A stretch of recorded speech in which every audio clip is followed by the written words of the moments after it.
तुलसी विवाह कथा।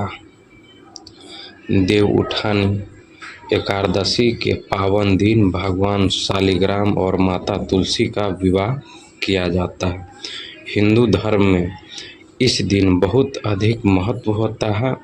धार्मिक मान्यताओं के अनुसार भगवान शालिग्राम और माता तुलसी का विवाह करने से वैवाहिक जीवन सुखमय हो जाता है। इस पावन दिन विधि विधान से पूजा अर्चना कर व्रत कथा पढ़नी चाहिए।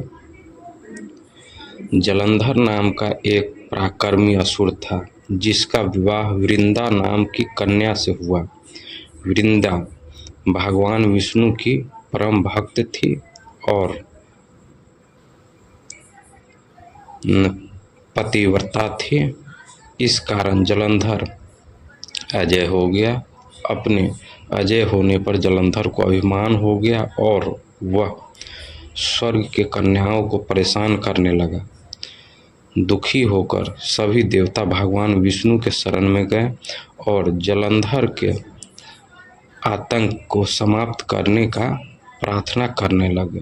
भगवान विष्णु ने अपनी माया से जलंधर का रूप धारण कर लिया और छल से वृंदा के पतिव्रता धर्म को नष्ट कर दिया।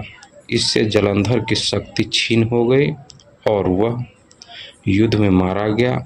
जब वृंदा को भगवान विष्णु के छल का पता चला तो उसने भगवान विष्णु को पत्थर का बन जाने का श्राप दे दिया।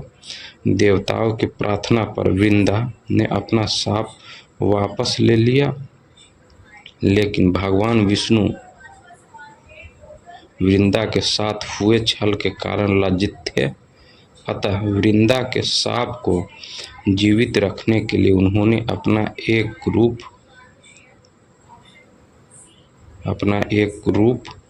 पत्थर रूप में प्रकट किया, जो शालिग्राम कहलाया। भगवान विष्णु को दिया श्राप वापस लेने के बाद वृंदा जलंधर के साथ सती हो गई।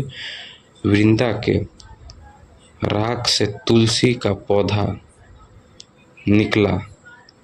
वृंदा के मर्यादा और पवित्रता को बनाए रखने के लिए देवताओं ने भगवान विष्णु के शालिग्राम का रूप का विवाह तुलसी से कराया। इसी घटना को याद रखने के लिए प्रतिवर्ष कार्तिक शुक्ल एकादशी यानी देव प्रबोधनी एकादशी के दिन तुलसी का विवाह शालिग्राम के साथ कराया जाता है। शालिग्राम पत्थर